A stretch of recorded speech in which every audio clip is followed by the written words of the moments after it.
naturel.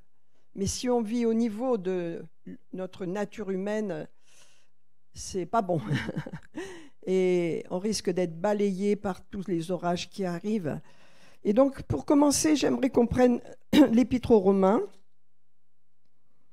Seigneur, je te remercie pour cette parole, Seigneur, pour aujourd'hui, qu'elle nous éclaire encore, Seigneur. Gloire à Dieu.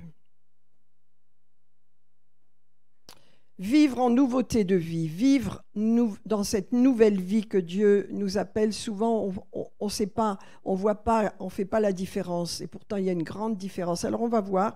Regardez, prenez Romains chapitre 6. Vous savez, l'épître aux Romains, c'est le trépied de l'évangile. C'est vraiment la base. C'est-à-dire, il y a tout dans cette épître. C'est vraiment la base de la foi chrétienne. Il faut le lire, c'est vraiment la doctrine de Christ est là, le salut par grâce au moyen de la foi. Vous êtes sauvés par grâce, par le moyen de la foi. La grâce de Dieu vient d'abord. Dieu ne nous juge pas selon nos péchés, il nous fait grâce. C'est sa grâce, on est sauvés par la grâce de Dieu. Le moyen, c'est notre foi. Amen. Alors nous allons voir chapitre 6. J'aimerais qu'on lise à partir du verset 3. On va lire jusqu'au verset, on va voir, peut-être le verset 6. Bien.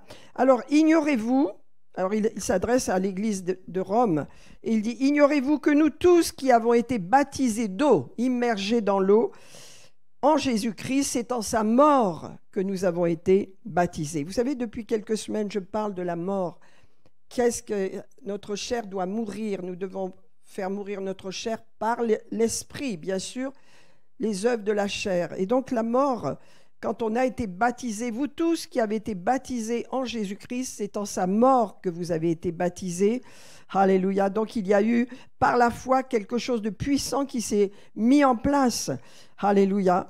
Donc vous n'ignorez pas, en fin de compte, ou ignorez-vous que nous tous qui avons été baptisés en Jésus-Christ, c'est en sa mort que nous avons été baptisés.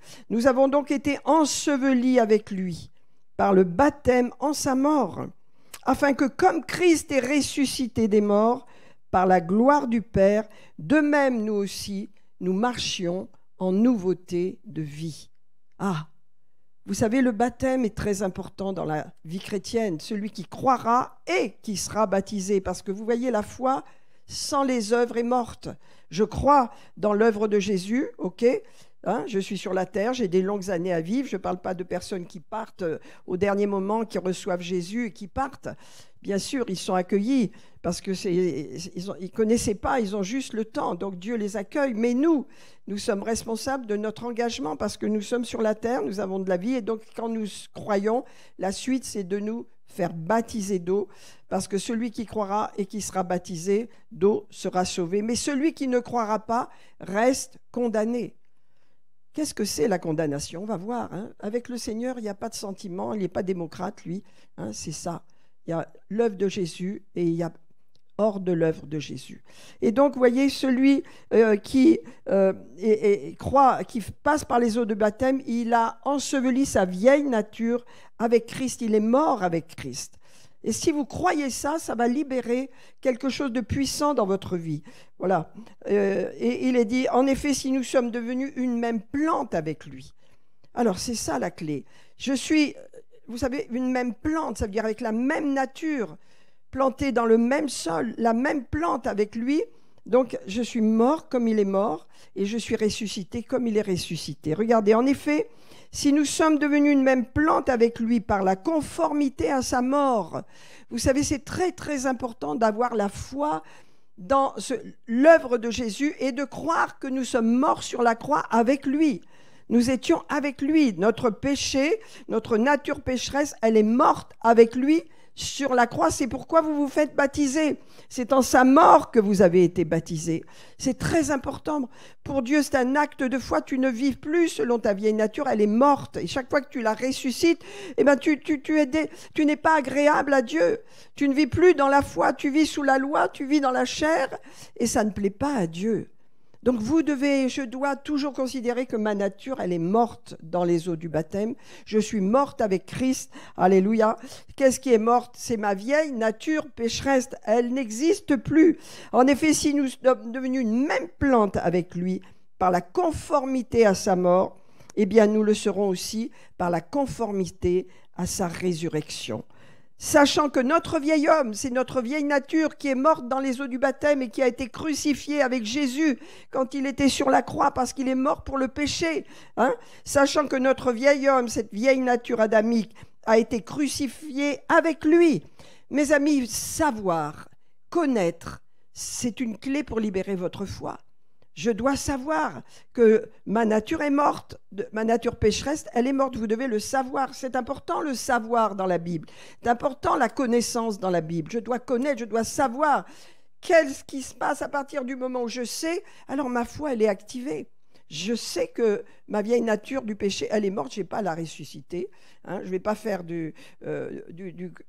comment dire, on ne va pas mettre du plâtre sur le péché. Non, non, ça c'est de la religiosité, non. Tout en vous, dans la chair, est mauvais. Il n'y a rien de bon dans la chair. Il n'y a rien de bon. Il faut bien le comprendre. Tous sont péchés et sont privés de la gloire de Dieu. Donc il n'y a rien de bon dans notre chair. C'est pourquoi elle est morte. Elle est morte avec Jésus-Christ sur la croix. Amen. Alors, si nous sommes devenus une même plante avec lui par la conformité à sa mort, nous le serons aussi par la conformité à sa résurrection, sachant que notre vieil homme a été crucifié avec lui, afin que le corps du péché fût détruit, pour que nous ne soyons plus esclaves du péché. C'est pourquoi l'épître de Jean, la première épître de Jean, Jean dit, les chrétiens ne pêchent pas. Ils ne peuvent pas pécher parce que la semence de Dieu habite en eux. Vous voyez? Donc, comment vous allez vous voir ce matin? Nous allons nous voir comme Dieu nous voit. Qu'est-ce qu'il voit en nous? Non pas l'amélioration de notre chair, je veux faire le bien. Ça, c'est la loi, c'est la chair. On n'est plus sous la grâce, je veux faire bien, je veux faire bien. Non, non, premièrement, tu dois croire, comme Abraham, ton père, tu dois croire dans ce que Dieu a fait pour toi. Et tu peux pas ramener tes œuvres devant Dieu parce que tes œuvres ne peuvent absolument pas te justifier. Aucune chair ne sera justifiée devant Dieu.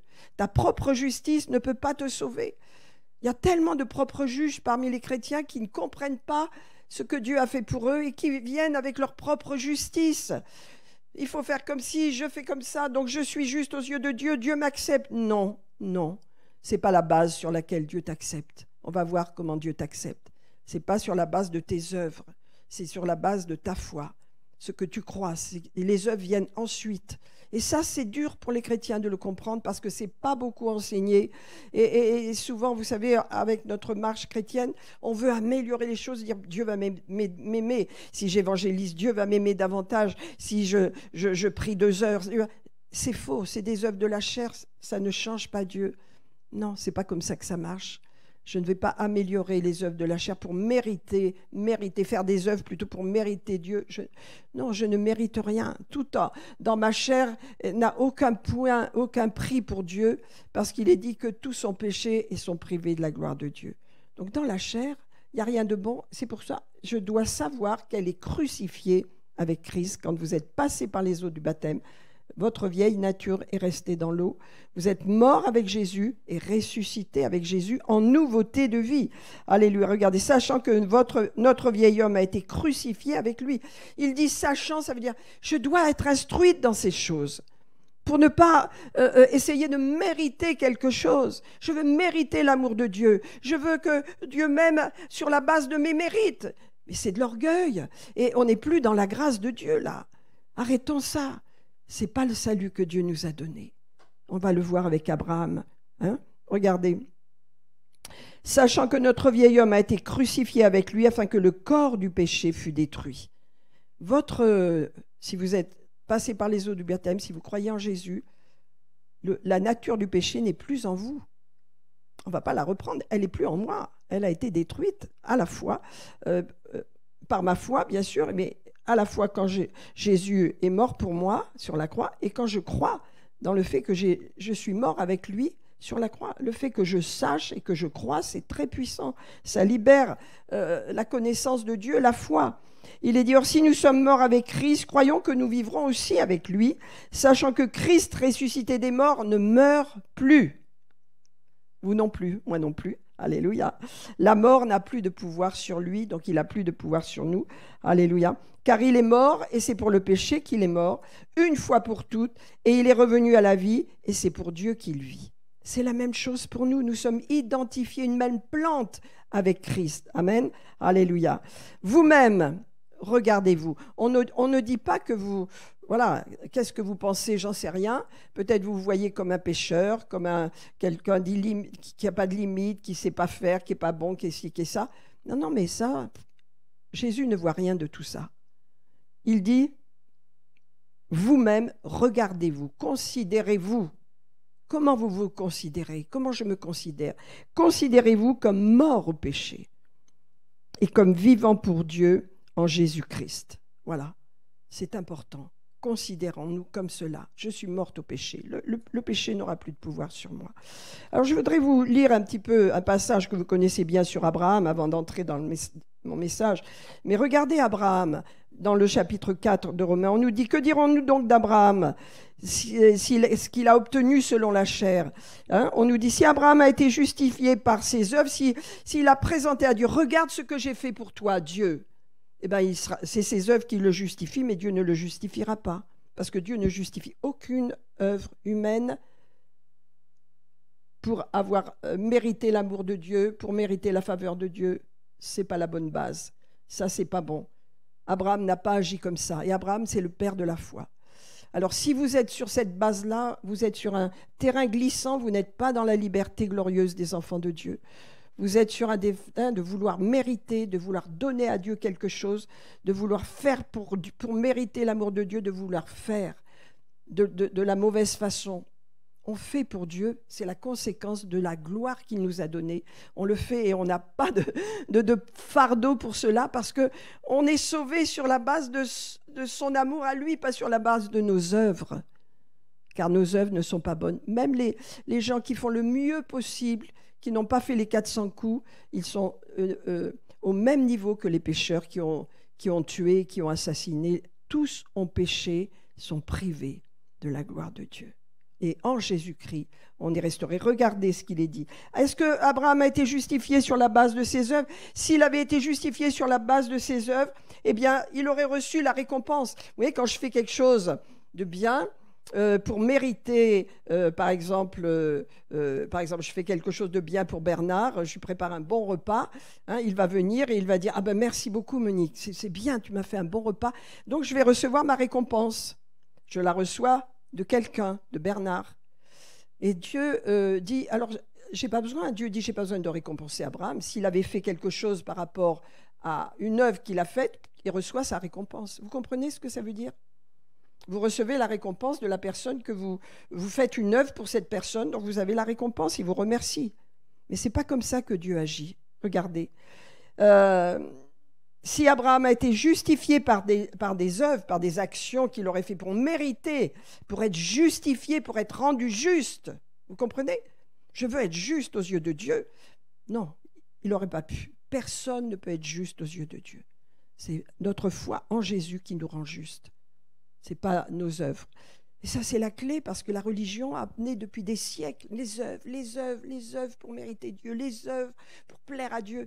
C'est affreux ce voile sur l'évangile qui a été jeté depuis des siècles sur l'Occident, sur tellement de pays, sur nous notamment, ce pays de France. Tous les gens qui ont cru dans la Bible ont été brûlés, il n'y a pas si longtemps, il y a quelques siècles.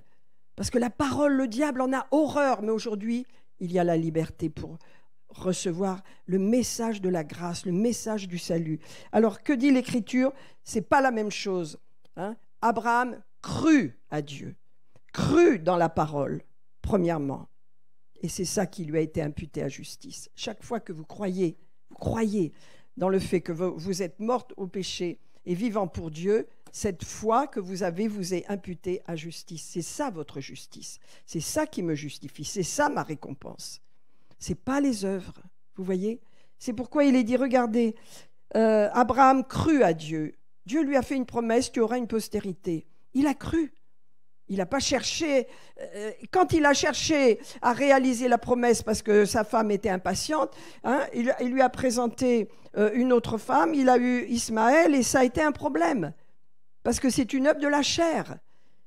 Mais le Seigneur a dit non, c'est Isaac qui hérite, c'est l'enfant de la promesse. Tout ce qui vient par la foi, Dieu nous le donne quand ça vient par la foi. La foi ne vient pas par les œuvres, c'est le contraire.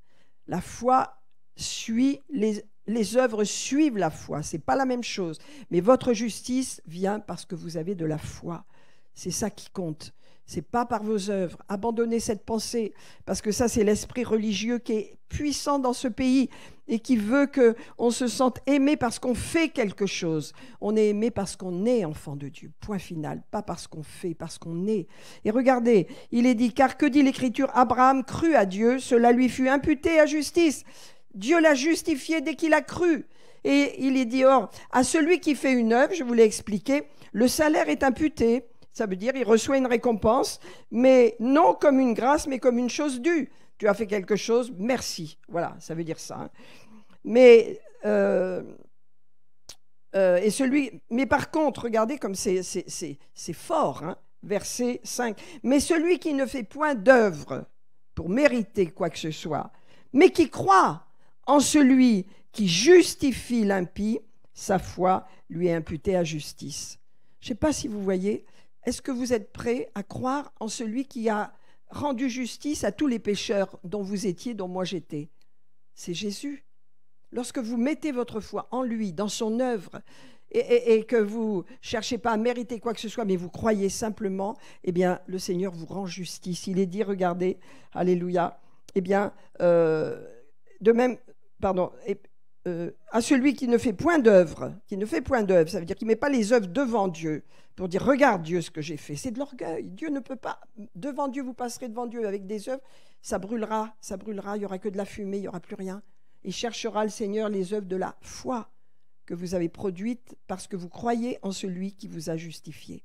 Ah, ça change, ça apporte une grande liberté, je vais vous dire, hein, parce qu'on n'est plus sous le fardeau de la peur de perdre quelque chose. Dieu ne m'aime pas, il ne m'aime pas assez, peut-être il m'aimera plus, je vais prier plus, je vais jeûner plus, je vais faire plus. Ce n'est pas là que la racine de mon engagement prend racine. Mon engagement n'est pas là-dessus, n'est pas sur ce terrain de la loi, sur ce terrain de la propre justice. Mon engagement est sur le terrain de la grâce où je suis pardonné et où je crois en celui qui me justifie. Quand je suis sur ce terrain, honnêtement, je n'ai pas d'orgueil. Je sais qui je suis. Je suis devenu enfant de Dieu par la grâce de Dieu. Par moi-même, tout est mauvais dans ma chair, je ne peux rien. Vous ne pourrez rien faire sans Dieu. Vous êtes chrétien, sans moi, vous ne pouvez rien faire. Arrêtez de vouloir faire pour Dieu, alors que Dieu veut faire des choses au travers de vous pour qu'ensuite vous fassiez ce qu'il veut. Est-ce que c'est assez clair? Est-ce que je m'explique assez clairement? Alléluia. Regardez, à celui qui ne fait point d'œuvre, eh bien, mais qui croit en qui? En celui qui a justifié le pécheur, l'impie. C'est ça, moi je crois dans Jésus parce qu'il a justifié le pécheur et qu'il m'a rendu juste, moi qui étais pécheur.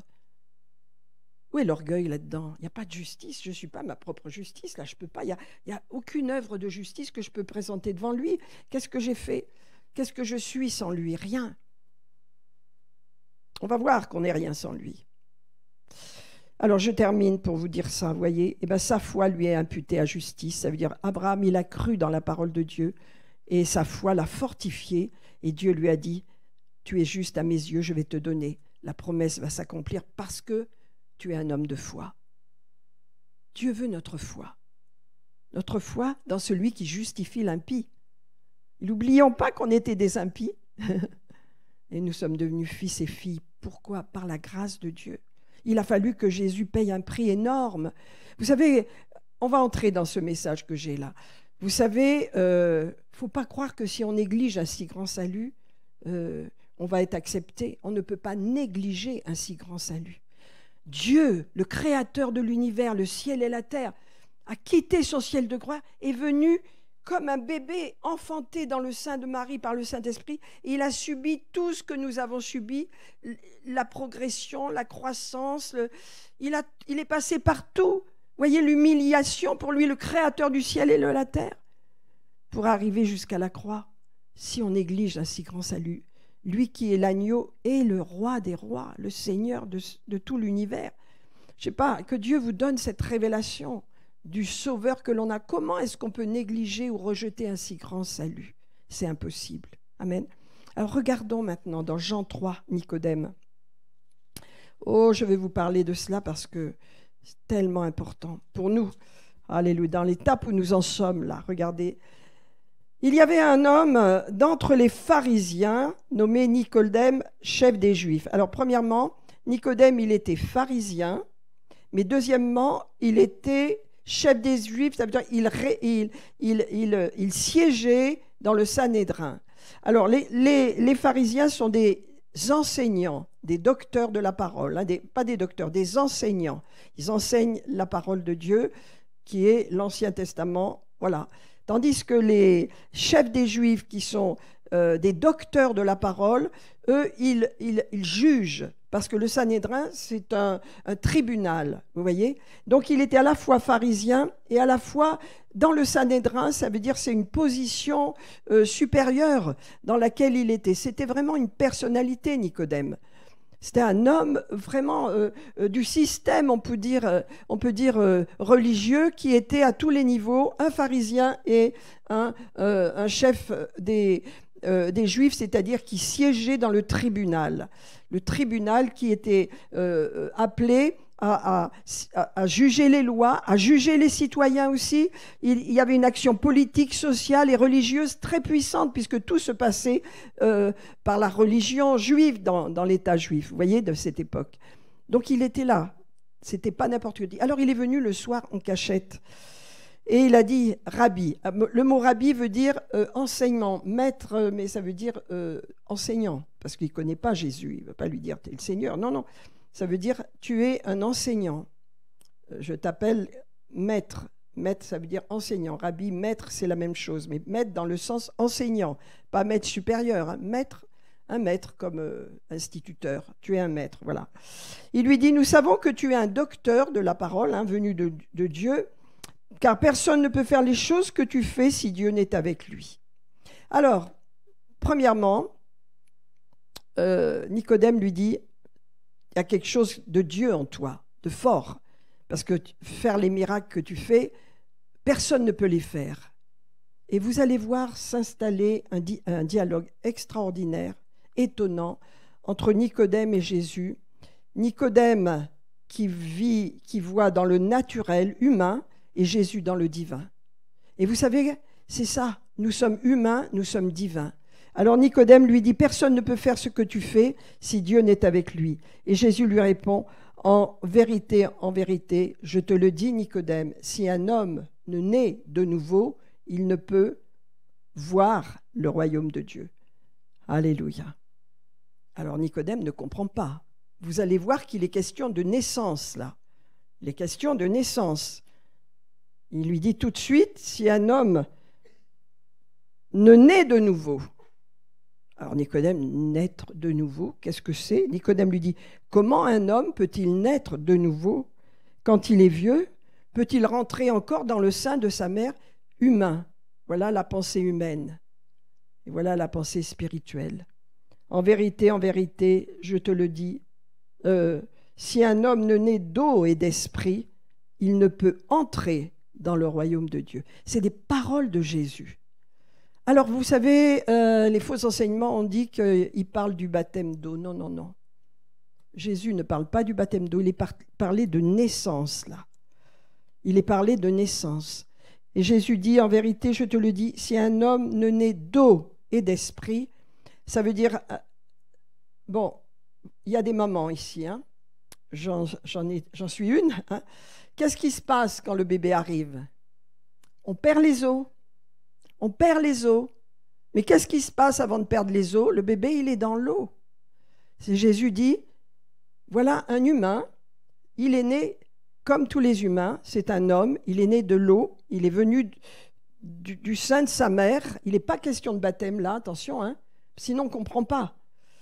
Il est venu par le sein de sa mère, il est né d'eau. mais il doit naître aussi d'esprit. Il y a une deuxième naissance. Et Jésus dit, sans cette nouvelle naissance, il n'y a pas d'espoir. En vérité, il lui dit, ce qui est né de la chair est chair, et ce qui est né de l'esprit est esprit.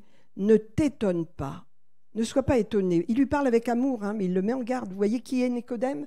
Pharisien, docteur de la parole, qui siège au tribunal des Juifs, là, au Sanhédrin, une personnalité qui vient chercher la vérité parce que ça travaille dans son cœur. Ce ministère de Jésus le bouleverse. Il vient lui demander quelque chose, et qu'est-ce que Jésus lui dit? Nicodème lui dit, tu es quelqu'un de grand parce que tu fais des signes. Et Jésus lui dit, Nicodème, tu vas tout droit en enfer. Tu vas en enfer. Si tu ne nais d'eau et d'esprit, tu nais d'eau, d'accord, mais ça ne suffit pas. Il faut que tu naisses d'esprit, sinon tu n'entreras pas au ciel. Ça, c'est quelque chose de révolutionnaire, mes amis. C'est quelque chose que nous devons assimiler pour nous-mêmes. Si tu ne nais d'eau et d'esprit, tu n'entreras pas, tu ne verras pas le royaume de Dieu. Tu n'entreras pas. C'est des paroles pas humaines, c'est Jésus. Et voyez, la pensée humaine, Nicodème, comment un homme peut-il naître? Il peut revenir dans le sein de sa mère. Vous voyez, la pensée humaine ne peut pas glorifier Dieu. Nos pensées humaines irrégénérées n'ont aucune valeur pour Dieu.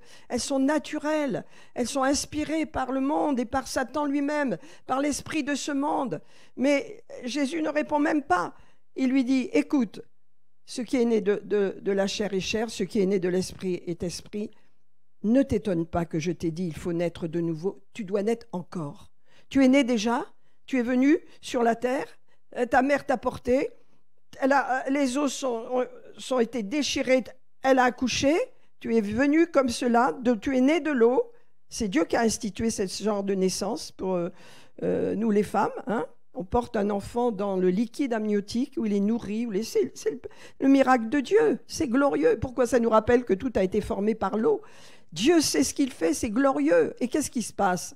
Eh bien, la poche des os se déchire et l'enfant vient sur la terre. Tu es né de l'eau, mon ami. Ça n'a rien à voir avec le baptême. Ce sont des naissances. Mais il y a une autre naissance. Voilà ta naissance. Je suis né comme ça. J'étais dans le liquide amniotique de ma mère et elle a perdu ses os. Je suis venu au monde. Voilà ma naissance, voilà votre naissance. Maintenant, Jésus dit, il y en a une autre. Mais si tu n'as pas la deuxième, tu ne peux pas entrer dans le royaume de Dieu.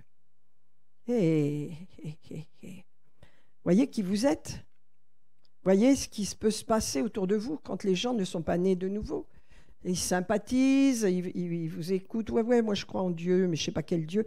On a besoin d'aller plus loin. Nous, on a besoin d'abord de savoir que nous sommes nés de nouveau. Amen. Que nous avons cette parole à notre égard, que nous sommes nés d'eau et d'esprit. Regardez, ce qui est né de la chair est chair, ce qui est né de l'esprit est esprit. Alléluia.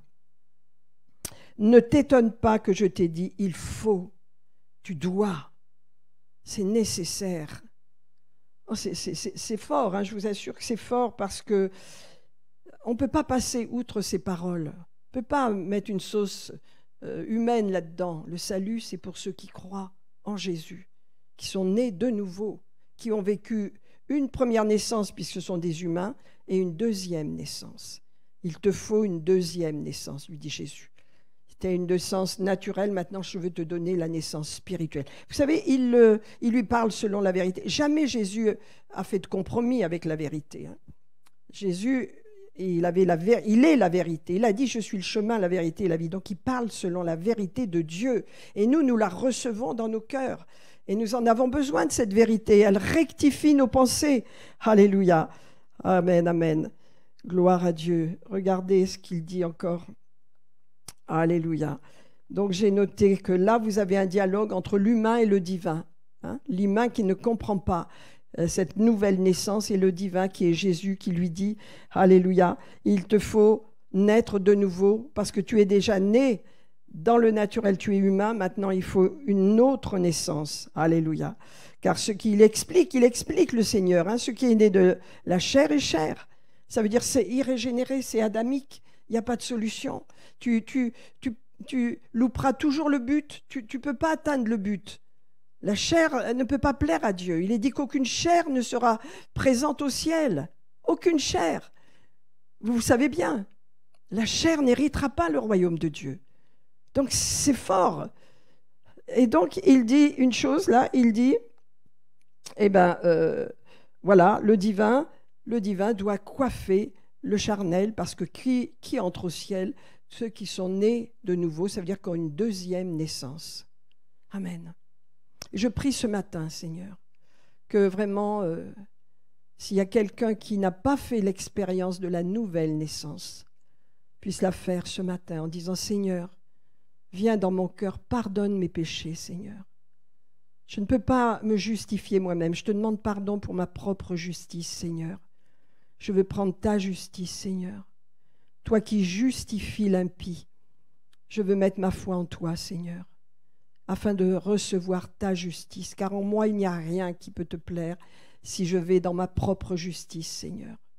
Mais je reçois ta justice et le pardon de mes péchés, Seigneur. Vous faites cette prière s'il y a quelqu'un qui se mélange un peu les pinceaux, comme on pourrait dire, et qui croit que, voilà, des fois on suit une religion, même dans l'Église, on peut ne pas être sauvé. On peut être simplement adhérent, mais ne pas être sauvé. Reçois le pardon de tes péchés et la vie éternelle par ta foi en Jésus-Christ. Car la religion ne sauve pas. Cet homme est un grand religieux. Jésus lui dit, tu vas tout droit en enfer. Tu vas en enfer. Il y a beaucoup de chrétiens religieux, je vous assure. Ça veut dire qu'ils appliquent des règles pour être aimés de Dieu, mais ça ne marchera jamais. Ça, la chair ne peut pas venir au ciel. Il y a des gens qui se disent chrétiens, mais qui font les œuvres, comme enseignent certaines églises traditionnelles, et qui pensent qu'à travers leurs œuvres, elles vont acquérir le salut. Jésus a des paroles définitives importantes. Regardez quand l'apôtre Pierre vient, il va faire la prière au temple avec Jean, et il voit ce paralytique à la belle porte du temple.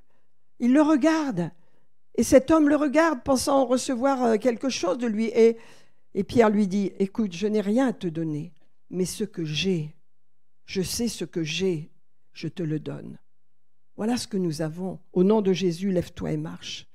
Ce que j'ai, c'est ma nouvelle nature. Je suis né de nouveau. Ce que vous avez, c'est votre nouvelle nature. Vous êtes né de nouveau. Vous avez une deuxième nature, et cette nature que vous avez qui coiffe votre naturel, votre humanité, eh bien, vous permettra d'aller au ciel. Alléluia. Pourquoi? Parce que la nature du péché, eh bien, elle est morte. Et c'est votre être spirituel qui a accès au ciel.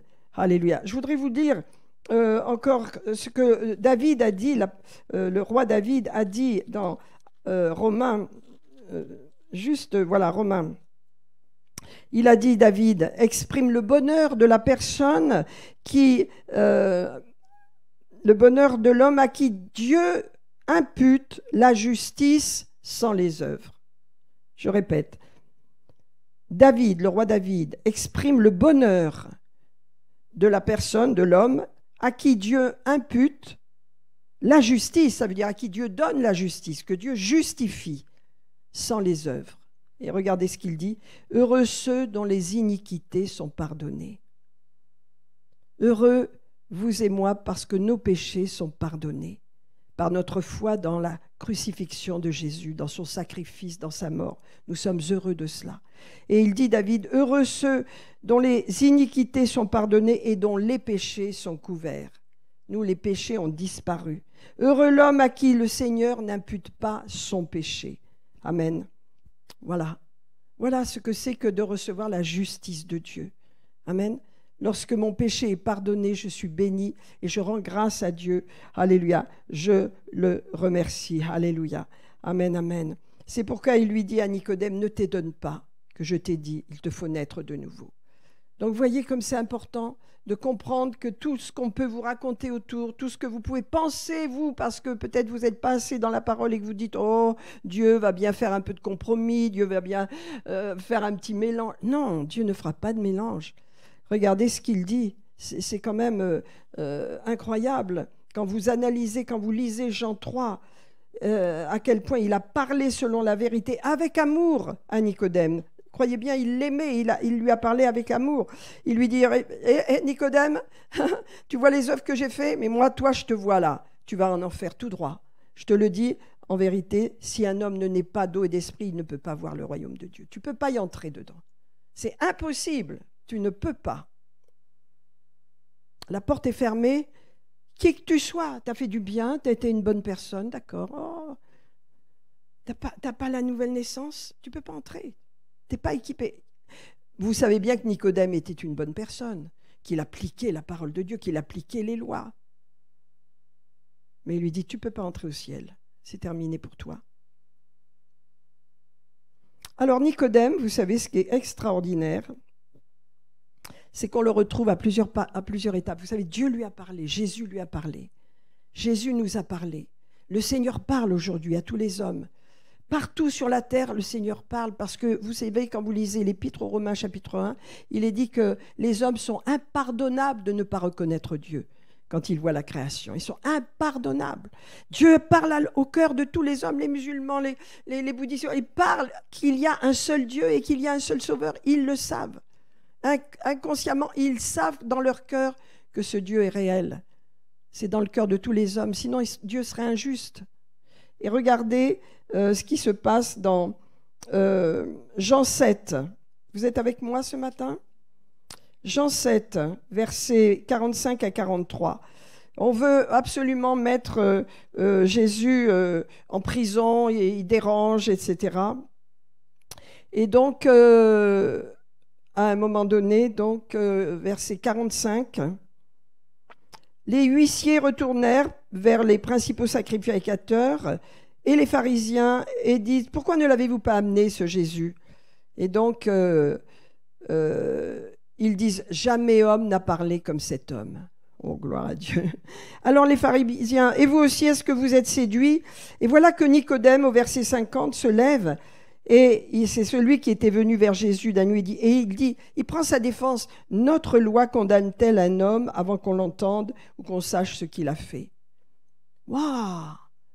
Il pose des questions pour Jésus, devant le Sanhédrin, devant le tribunal, des Juifs, des docteurs de la parole, des pharisiens. Il dit, comment notre loi, est-ce que notre loi condamne un homme avant qu'on sache ce qu'il a fait ? Et il lui dit, bon, ben, est-ce que toi aussi, il l'envoie promener ? Mais ils ne peuvent pas répondre à cette question. Et il lui dit, est-ce que toi aussi, tu es galiléen ? Examine et tu verras que de Galilée, il ne sort personne. Donc on voit que dans le cœur de Nicodème, il se passe quelque chose. Il prend la défense devant tout le monde de Jésus. Ça veut dire qu'il est en train d'adhérer à ce que Jésus lui a dit. Et je termine avec ça, Jean 19. Alléluia, je vais vous le lire, verset 38. Après la mort de Jésus, donc quand Jésus a été crucifié, il est dit que Joseph d'Arimathée, alors Joseph d'Arimathée et Nicodème étaient des bons amis, étaient des copains, des amis. Et regardez, Joseph d'Arimathée, qui était disciple de Jésus, mais en secret par crainte des Juifs, demanda à Pilate la permission de prendre le corps de Jésus, et Pilate le permit. Il vint donc et prit le corps de Jésus. Alors Nicodème, le voilà, qui auparavant était allé de nuit vers Jésus, vint aussi, apportant un mélange d'environ 100 livres de myrrhe et d'aloès. Ça coûte très cher. Ils prirent donc le corps de Jésus, l'enveloppèrent de bandes, avec les aromates, comme c'est la coutume d'ensevelir. Et donc ils le mettent dans ce jardin ensemble. Qu'est-ce que vous en pensez ? Eh bien, Nicodème est devenu un disciple de Jésus. Nicodème a changé totalement sa façon de voir. Et avec son ami, vous voyez, ils ont eux-mêmes enseveli Jésus, avec Joseph d'Arimathée, qui est un disciple de Jésus. Alors, mes amis, qu'est-ce que je vais vous dire ce matin à travers ce message ? Alléluia. Alléluia. Nous devons considérer les choses comme Dieu les voit. Nous devons considérer les choses comme Dieu les voit. Nous sommes nés de nouveau. Nous avons une deuxième naissance. Nous sommes nés sur la terre et parce que nous sommes nés sur la terre, grâce à Jésus, nous avons reçu le pardon de nos péchés et nous sommes nés de nouveau. Nous sommes nés de l'Esprit. Vous êtes nés de l'Esprit. Alors, L'Esprit qui est en nous nous pousse, on peut dire, nous appelle à faire des œuvres, par contre. Mais ce n'est pas la même démarche. Vous n'êtes pas justifié sur la base de vos œuvres. Vous êtes justifié sur la foi que vous avez dans l'œuvre de Jésus. Mais cette foi, elle va se tourner en faveur d'une action. Parce que la foi sans les œuvres est morte. Et Jacques le dit très bien. Ça veut dire que vous allez... et comme moi aussi, faire toutes sortes d'œuvres. Mais ce n'est pas à travers ces œuvres que vous serez justifié. Vous n'êtes pas justifié sur la base de ces œuvres. Vous êtes justifié dans votre foi, dans celui qui justifie l'impie. C'est ça votre justice, c'est ça ma justice. Par contre, les œuvres sont nécessaires, parce que la foi sans les œuvres est morte. Alléluia, amen. Ça veut dire que automatiquement, l'œuvre que Dieu nous demande, c'est simplement d'obéir à sa parole. Et ça, c'est une œuvre. Obéir, partager la parole, dire aux gens qu'ils ont besoin de Jésus, ça, c'est notre mission. Et ça, il faut simplement l'accepter. Mais notre base de foi, elle est établie sur le fait que Dieu nous a donné sa justice, non pas sur ce qu'on fait, mais sur ce que nous sommes devenus maintenant grâce à lui, grâce à lui. Nous avons chanté adorer le Seigneur avec ce gloire à Dieu, agneau de Dieu. Amen. C'est vrai, gloire à Dieu. L'agneau de Dieu, à lui la justice, à lui la gloire, à lui le règne, à lui tout l'honneur. Parce que tout, c'est lui qui a fait tout. Nous, on n'y est pour rien là-dedans. On n'a fait que dire oui, Seigneur. Voilà notre action. Oui, je reçois. Oui, je crois, Seigneur. Ah ben, tu deviens mon disciple, alors maintenant, suis-moi. Porte ta croix et suis-moi. Amen. Mais ta justice, elle ne vient pas par là. Pas parce que tu fais, mais parce que tu es. Amen. Alors, simplement, ce matin, je voudrais vous rappeler, très important, que l'école de formation reprend mardi. Hein. Nous avons rendez-vous à 7h30 mardi. 7h, je crois, 7h. Mes amis, c'est sérieux de passer par cette école. Nous sommes au début de l'année. Vous pouvez peut-être vous inscrire, vous qui ne l'avez pas encore faite, vous pouvez la faire. Vous pouvez trouver du temps, mais il faut faire cette école. Pourquoi ? Parce qu'elle nous enseigne comment aller vers nos voisins, vers nos amis, vers nos personnes qui ne sont pas converties, comment les amener à Jésus, comment pouvoir apporter vraiment une bonne nouvelle aux gens. Et ça, c'est une formation nécessaire. Alléluia. Alors nous allons prier pour que dans nos cœurs se lève le désir d'obéir, le désir de suivre, le désir de faire ce que Dieu nous demande, non pas pour nous justifier, mais simplement pour lui plaire. Jésus a dit, je fais toujours ce qui lui plaît, je fais ce qui lui est agréable à mon Père. Nous aussi, nous voulons faire ce qui plaît à Jésus. Amen. Ce qui lui est agréable. Amen. Alors j'aimerais vraiment que dans vos cœurs ce matin, eh bien, vous engagiez vis-à-vis de cette école. Ceux qui doivent passer dans le cours C4, allez-y, hein, on va l'ouvrir cette semaine. Ne vous mettez pas de côté, n'arrêtez pas. Vous perdez quelque chose. Je vais vous donner un exemple. Les alpinistes, par exemple, je l'ai dit dans un de mes vitamines, les alpinistes partent, une bonne équipée une équipe d'alpinistes part pour grimper sur un des sommets très élevés des Alpes. Hein. Alors ils sont équipés et motivés, préparés, et ils marchent, ils avancent, ils commencent à grimper, alléluia, et ils avancent, et pof, ils tombent sur un refuge. Ça sent bon. Il y a la soupe, il y a la fondue savoyarde, allez, on s'arrête, d'accord. Alors ils lâchent les cordées, tout ça, et ils vont au refuge. Et là, au refuge, il y a des gens, il y a une ambiance. Eh bien, il est prouvé que même pas 50% des alpinistes vont reprendre le chemin pour aller jusqu'au sommet. Pourquoi ? Les autres vont dire, oh ben, non, on est trop bien là, c'est trop agréable, c'est sympathique, après tout, j'en ai assez fait, vous voyez ? Mais non, c'est pas bon, il faut aller jusqu'au bout. Il faut aller jusqu'au bout avec Dieu, il faut être jusque-boutiste, il faut aller jusqu'au bout de notre appel, de notre mission. Parce que, vous voyez, sinon on ne connaîtra pas la joie du sommet. Et les alpinistes sont montés, les quelques-uns qui ont résisté, qui sont montés, ils ont eu une grande joie là-haut. Ça leur a fait un effet extraordinaire, vous savez, de voir et d'être arrivés au sommet d'abord. Et puis de voir tout ce qu'ils ont vu, ça les autres n'ont pas goûté à cela. Et Dieu nous encourage ce matin à aller jusqu'au bout, à connaître ce que Jésus a dit comme des vérités, à les mettre dans notre cœur et à vraiment demandez à Dieu de nous utiliser, de racheter le temps. Amen. Que chaque fois que des personnes avec qui on est en contact sont sympathiques à nous, on puisse leur partager la bonne nouvelle. Qu'on ne fasse pas que du blablabla, mais qu'on leur apporte l'amour de Jésus. Alléluia. Qu'on leur parle de leur salut. On leur parle des vérités du Seigneur selon que l'Esprit vous conduit, bien sûr. Hein, vous comprenez? Parce que c'est notre mission. Alléluia. Amen. Est-ce que ça va ce matin? Je pense que je vais m'arrêter là. Alléluia. Mais rappelez-vous, Nicodème, le Seigneur n'a fait aucun compromis avec Nicodème. Et quand on parle la vérité aux gens, ils la reçoivent. Ils peuvent dire oui ou non, mais ils la reçoivent dans leur cœur. Amen. Et après, ils n'ont pas d'excuses parce qu'ils ont entendu la vérité. Amen. Ils l'ont entendu. Et après, ils font des choix. J'en veux pas, j'en veux. C'est pas, ça vous regarde même pas. C'est leur problème. Chacun est libre. Amen.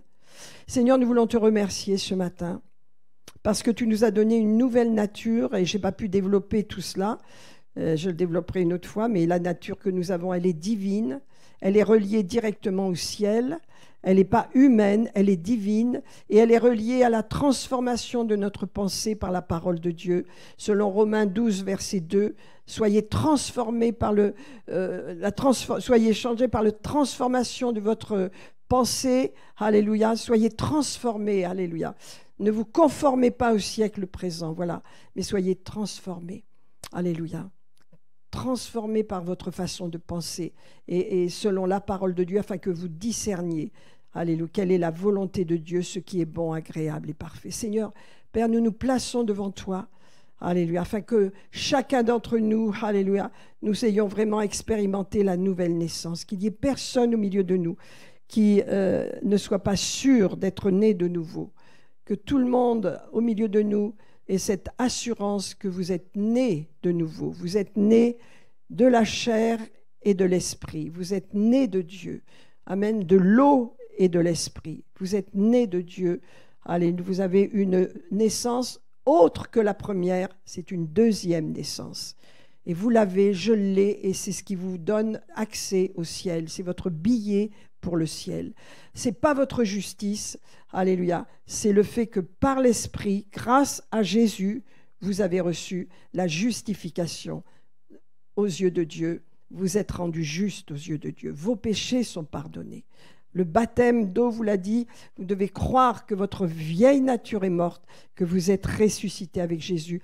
Et donc, vous ne devez plus donner de force à cette nature humaine qui ne vous conduira nulle part et qui cherche à se justifier elle-même. Et Dieu a dit, aucune chair ne sera justifiée devant moi. Aucune chair. Nous passerons tous devant le tribunal de Christ pour recevoir des récompenses. Mais si nous passons avec notre propre chair pour nous justifier, nous n'aurons rien. Ça va brûler, ça va disparaître comme de la fumée. Seigneur, inspire-nous dans cette rentrée. Bientôt, c'est le nouvel an juif. Je crois que c'est la semaine prochaine. Nous voulons réaliser que nous entrons dans une nouvelle année. De la part de Dieu, ce n'est pas l'année romaine, c'est l'année juive. Et Seigneur, que cette nouvelle année qui vient, Seigneur, soit une année de réussite, soit une année de service, soit une année de transformation, Père, soit une année de joie et de bénédiction pour chaque famille, Seigneur, une année de multiplication pour l'Église, Seigneur, une année d'abondance, Seigneur Jésus, afin que tu libères, Seigneur, ton feu au milieu de nous, Père, et que ce feu brûle en nous, Seigneur, il brûle les scories, notre propre justice, Seigneur, notre orgueil, notre suffisance pour nous donner, Seigneur, la justice qui vient de Dieu comme Abraham, notre Père. Nous la recevons, Seigneur. Alléluia. Ce n'est pas par mes œuvres, Seigneur. Alléluia. Mais c'est par ma foi que je suis rendu juste, Seigneur. Alléluia. Et ça, c'est un don de Dieu. Et je te remercie ce matin de ce qu'ensemble, nous pouvons accomplir cette œuvre, de grandir ensemble et de développer cette mission qui est la nôtre à revivre, Seigneur. Nous pouvons passer une nouvelle étape, Seigneur, ensemble. Il suffit de dire oui, Seigneur. Je veux m'appuyer sur toi. Oui, Oui, Seigneur, je veux bien croire. Oui, Seigneur, je veux être formé. Oui, Seigneur, je veux apprendre. Oui, Seigneur, je veux donner. Oui, Seigneur, je veux te suivre. Je veux prendre ma croix, renoncer à moi-même, renoncer à ma propre justice, renoncer à ma propre justification, à mon orgueil, abandonner ma chair dans les eaux du baptême. Alléluia, elle n'a plus de vie. Je me considère comme mort au péché et comme vivant pour Christ, vivant pour Jésus. Alléluia, merci Seigneur. Que le péché n'habite pas dans nos vies, n'habitera pas, parce que si je me considère comme mort au péché, c'est ainsi que je suis. Alléluia. Seigneur, je bénis tes enfants, Seigneur. Merci pour cette nouvelle année qui vient, Père. Je crois que c'est le 17 septembre. Merci pour cette nouvelle année. L'année juive, je ne sais plus, ça doit être 5400 quelque chose. Je reçois, Seigneur, je reçois des forces nouvelles, Seigneur. Je reçois ce dont j'ai besoin. Tu donnes à l'Église ce dont elle a besoin, Seigneur. Tu nous donnes, Seigneur, ce dont nous avons besoin, Seigneur. Alléluia. Tu nous multiplies, tu nous transformes. Tu ramènes, Seigneur, les cœurs de chacun, Seigneur. Alléluia. Tu multiplies et tu mets en place de nouveau les groupes de maison, Seigneur, pour grandir ensemble. Merci, Seigneur, pour la formation, Seigneur, et pour la transformation, Seigneur. Je te bénis ce matin. Au nom de Jésus.